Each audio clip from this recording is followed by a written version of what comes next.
Top quality और consistent performance के लिए सिर्फ सिल्वर पंप नाम याद रखना। वहीं डोनेस्क निप्रो में रूस की बड़ी बढ़त। डोनेस्क के 4 नए इलाकों पर रूसी कब्जा। निप्रो के 5 इलाकों में रूस का झंडा। 1650 यूक्रेनी सैनिकों की मौत का दावा।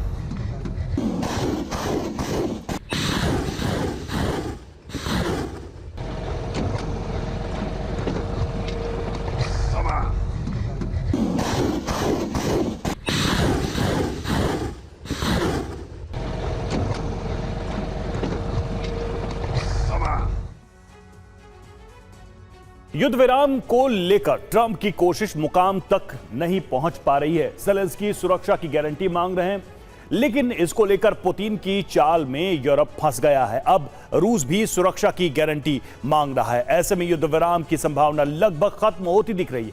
ऐसे में युद्ध का सबसे खौफनाक चरण आरंभ होने वाला है। यूक्रेन सबसे पहले क्रीमिया को वापस पाना चाहता है, इसलिए नाटो ने ब्लूप्रिंट बनाया है और क्रीमिया में जासूसी प्लेन पहुंच रहे हैं, जबकि यूक्रेन ने सी ड्रोन और स्पेशल यूनिट उतार दी है, जो सेवास्तोपोल से लेकर नोवरोसिस्क तक तबाही मचाने के लिए तैयार है।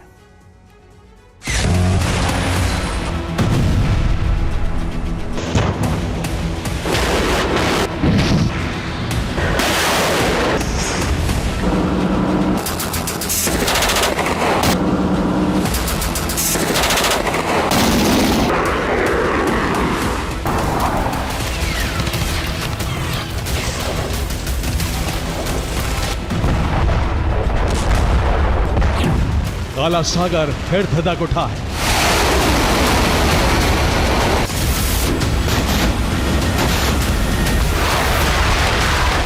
इस बार टारगेट पर क्रीमिया है।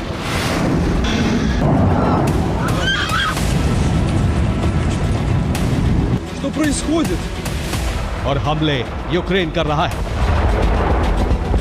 ओडेसा से ताबड़तोड़ ड्रोन दागे जा रहे हैं।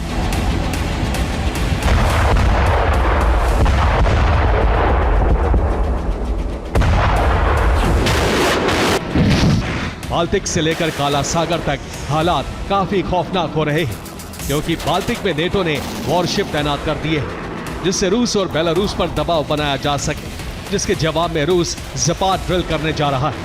12 सितंबर से 14 सितंबर तक बेलारूस में युद्धाभ्यास होगा। इस बीच काला सागर में नेटो ने ब्लूप्रिंट बनाकर रूस को बैकफुट पर ढकेलने की तैयारी की है।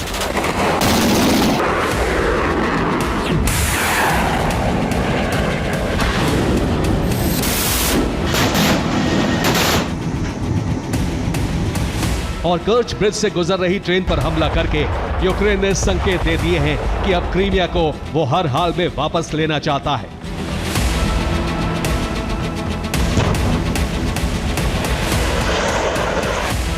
2014 में जब से क्रीमिया पर रूस ने कब्जा किया है, तभी से यूक्रेन उसे वापस लेने की तैयारी में है।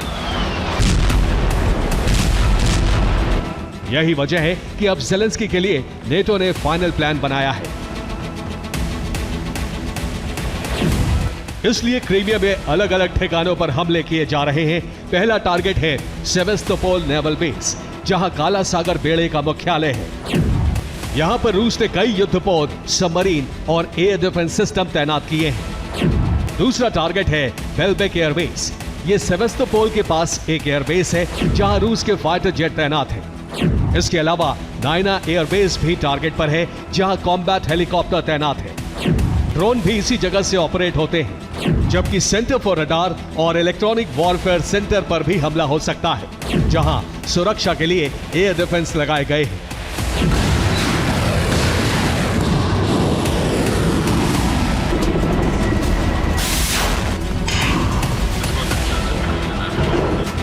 सिर्फ इतना ही नहीं, काला सागर में ब्रिटेन ने अपनी फ्रिगेट और डिस्ट्रॉयर भी भेजे हैं, जो यूक्रेन की मदद कर रहे हैं, जबकि यूक्रेन ने काला सागर के लिए स्पेशल फोर्स तैयार की है, जिसने पिछले वक्त में कई बार हमले किए हैं।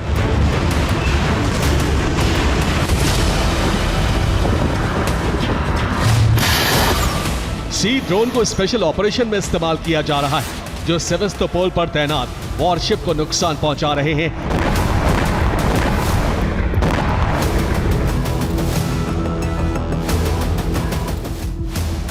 लेकिन यूक्रेन अब बड़े हमले करने की तैयारी में है, जिससे एयर और नेवल स्ट्राइक एक साथ करके क्रीमिया पर फिर से यूक्रेनी फ्लैग लहराया जा सके।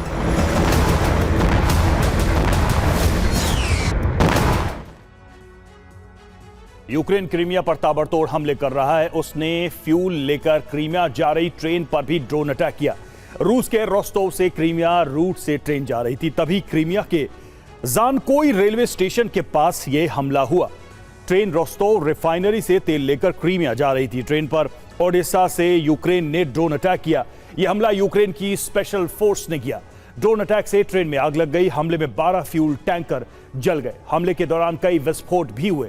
इस हमले से यूक्रेन ने क्रीमिया की फ्यूल सप्लाई काट दी। अब यूक्रेन के टारगेट पर क्रीमिया के ऑयल डिपो है।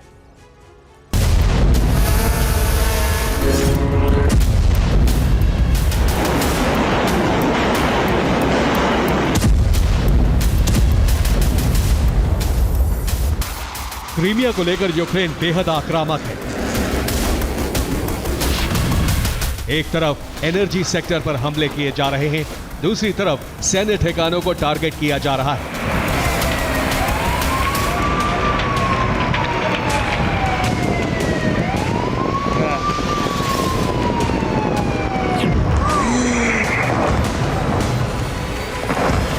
बीती रात सेवेस्तोपोल बेस पर हमले किए गए।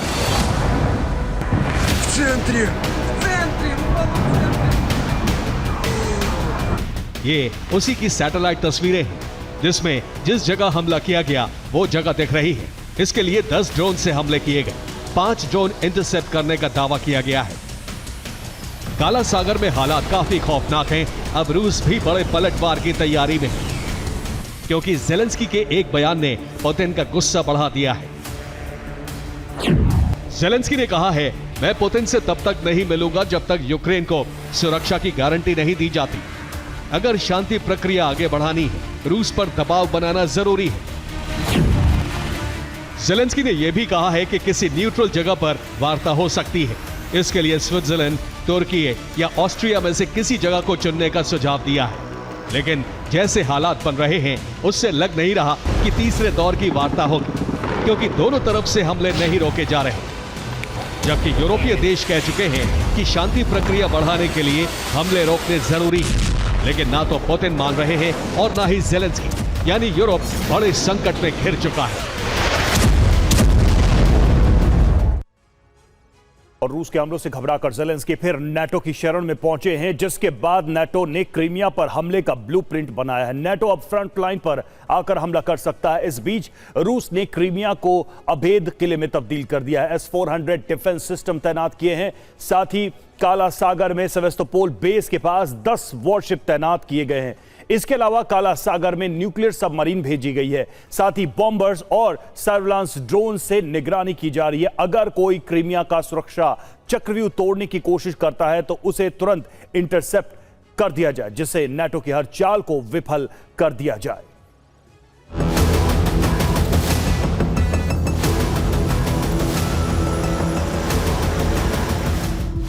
यूक्रेन ने क्रीमिया के पास तक सी ड्रोन भेज दिए हैं। वो पेट्रोलिंग कर रही रूसी बोट को निशाना बना रहे।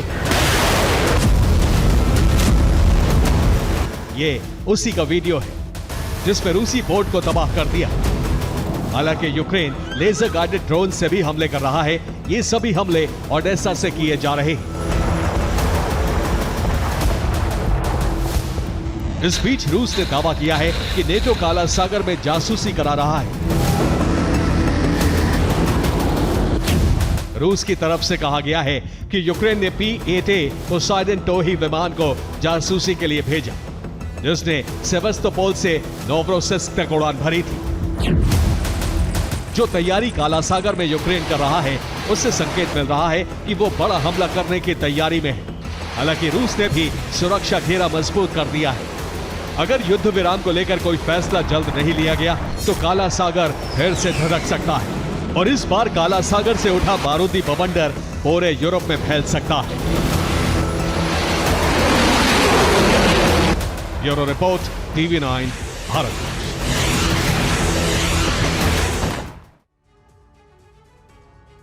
तबाही का सबसे खौफनाक चैप्टर शुरू होने वाला है। इसके लिए रूस यूक्रेन दोनों तैयारी कर रहे हैं। इस बार सबसे विध्वंसक हथियारों का इस्तेमाल किया जाएगा जो अब से पहले युद्ध में नहीं उतारे गए थे।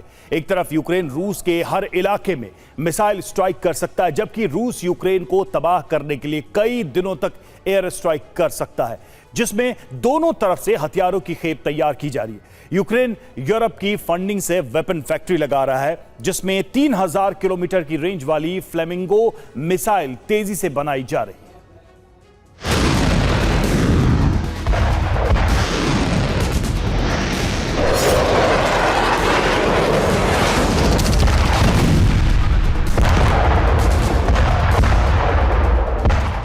जैसे जैसे दिन बीत रहे हैं, वैसे वैसे युद्ध विराम की संभावना कम होती जा रही है।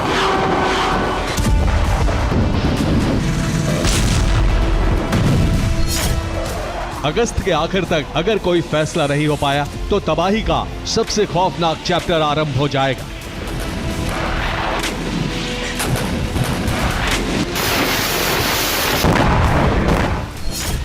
इसका अंदाजा रूस और यूक्रेन दोनों को हो गया है। इसके लिए तैयारी भी की जा रही है कि अब यूरोप युद्ध का एपिसेंटर बनने जा रहा है। यूक्रेन की मदद यूरोपीय देश कर रहे हैं, जबकि रूस ने हथियारों का प्रोडक्शन बढ़ा दिया है। सीधा संकेत है कि अब युद्ध और भी भयंकर होने जा रहा है।